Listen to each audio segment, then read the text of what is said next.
Assalamualaikum warahmatullahi wabarakatuh.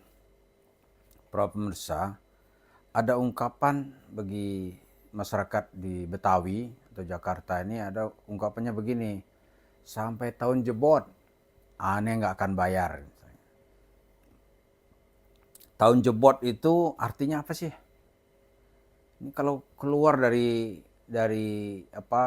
masyarakat di luar Jakarta, mungkin dia hanya menduga-duga. Saya sendiri juga duga-duga aja. Tahun jebot, apa sih maksudnya gitu? Mungkin maksud sampai kiamat kali ya, atau sampai kapanpun gitu.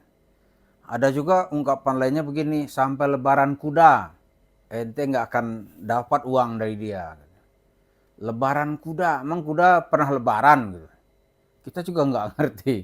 Tapi itu bahasa yang dipakai, yang terkenal itu di kalangan masyarakat Jakarta atau masyarakat Betawi. Lebaran kuda. Kalau ditanya, emang kuda kapan lebarannya? Juga nggak ada yang tahu. Nah kalau kita pakai, Yusuf Mansur ini sering mengungkapkan gitu. Maka kalau bercerita dengan Yusuf Mansur, itu kebenarannya kita harus yakin juga. Sampai tahun jebot pun nggak akan itu ceritanya benar gitu. Artinya apa? Itu ceritanya nggak akan benar gitu. Misalnya aneh bayarin dah gitu. Jangan percaya.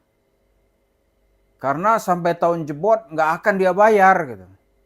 Dia membayar nanti itu kalau situasi dia tuh sudah terancam gitu. Nah seperti sekarang ini Yusuf Mansur dengan timnya itu mulai tidak bisa berkelit. Baik di Pengadilan Negeri Bogor maupun di Pengadilan Negeri Jakarta Selatan. Kalau tahun-tahun sebelumnya, oh dia sombong sekali. Bahasa kaum munafikin gitu. Minta aja ngapain ente ke pengadilan, datang aja ke aneh, rumah aneh terbuka, pasti aneh bayar. Itu hanya omongan, faktanya nggak ada itu. Orang datang ke rumah dia bentak-bentak, datang rame-rame ke rumahnya dia kabur atau nggak berani nongol gitu.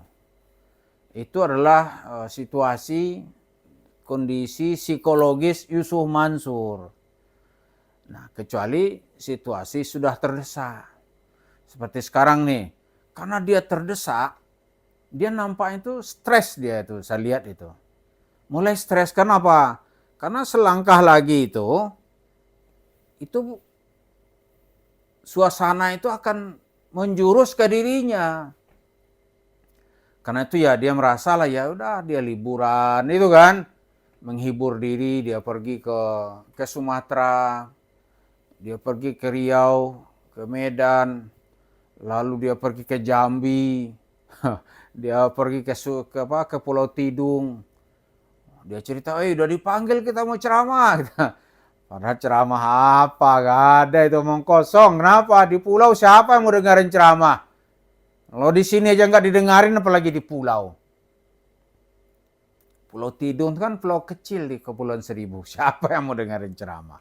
Jadi nggak masuk di akal kita. Gitu.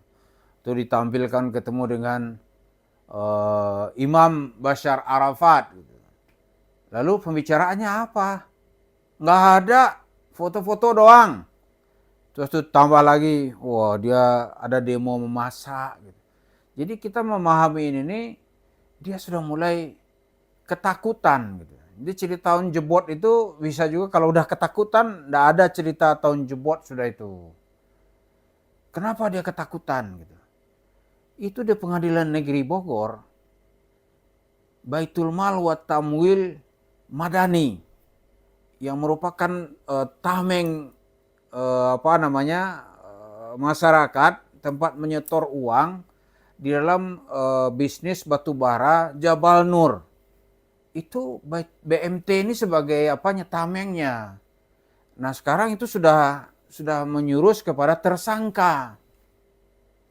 Wah, kalau dia tersangka, ancaman penjaranya 5 tahun minimal. 5 tahun, 10 tahun itu kan. Seringan-ringannya 5 tahun, seberat 15 tahun. Terus kalau pengurus ini masuk penjara, itu dia mau sendiri gitu. Dia tanggung aja sendiri, dia iya Pak Hakim, saya yang terima, itu begitu. Pas dia akan cerita, kemana saudara pergikan uangnya sebanyak itu? Dia simpan di rumah, Pak. Nggak mungkin, hakim akan mengejar habis. Saya simpan di bawah bantal, lantas uangnya diambil jin. Terus orang percaya gitu. Seperti cerita Yusuf Mansur, aneh sulap itu daun, jadilah sebanyak 25 miliar gitu. Terus orang percaya dengan cerita omong kosong gitu. Gila apa? Nggak ada orang percaya.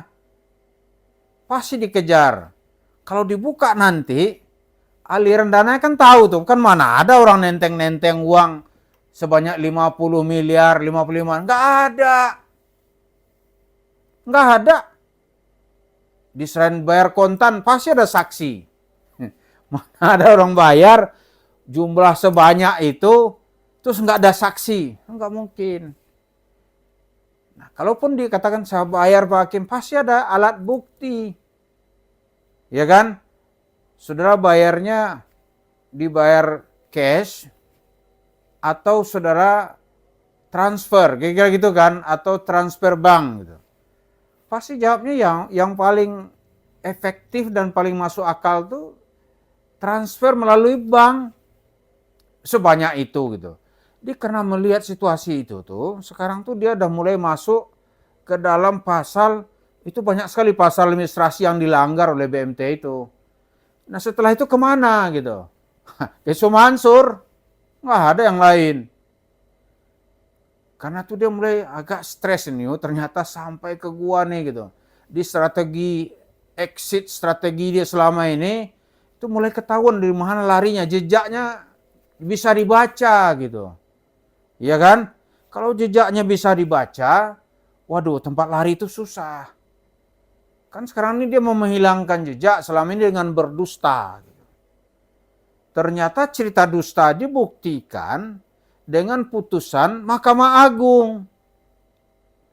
Ada Pak Zaini Mustafa itu, dia ajukan ini keputusan Mahkamah Agung. Jadi tidak benar bahwa Yusuf Mansur yang mengatakan bahwa dia tidak tahu menau dengan PT Adi Partner Perkasa gitu. Itu tidak benar. Ini keputusan Mahkamah Agung yang dikeluarkan pada tahun 2012 yang menuduh Yusuf Mansur telah membobol Bank CMB ketika itu. Ada kasusnya sebanyak kalau nggak salah 120 miliar.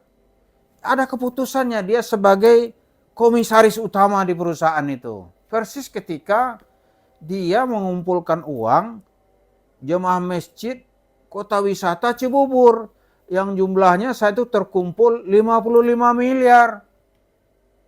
Terus sekarang bilang nggak tahu, nggak bisa dia membuktikan, dia tidak bisa lari atau berlindung di balik sikap pendustanya, nggak bisa, ya kan? Jadi saksi-saksi berbicara gitu.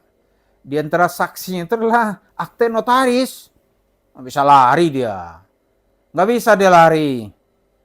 Karena tuh dia agak bingung nih, maka mulailah cerita ketemu Bashar Arafat. Ketemu Bashar Arafat terus istimewanya apa ketemu Bashar Arafat? Ketemu Imam Masjidil Haram juga nggak ada istimewanya. Kalau tujuannya untuk melindungi sebuah kejahatan, nggak ada gunanya. Temu Masyekhul Azhar, terus istimewanya apa? Nggak ada. Laginya foto-foto aja. Ada nggak kesepakatan? Ya nggak ada juga gitu. Lalu apa? Maka kita melihat, wah ternyata dia udah stres ini. Udah stres. Karena kalau terbukti nanti, kata Pak Zaini Mustafa itu, uangnya itu digunakan untuk membangun warung stick and shake, itu bisa kena pasal pencucian uang. Pasal pencucian uang itu kan 12 tahun pidananya. Ya kan? Yang kedua, itu bisa disita. Jadi nggak boleh dia tuh dengan cerita apa tentang Ponteteng dia punya banyak gitu. Yang jumlahnya lebih dari 120, kalau disita atas nama pengadilan, lari kemana? Lari kemana? Jadi sekarang Yusuf Mansur itu stres dia. Karena itu dia menghibur diri, oh kita diundang ceramah nih. Suara masjid di Pulau Tidung. Akal kita agak normal ya memahaminya.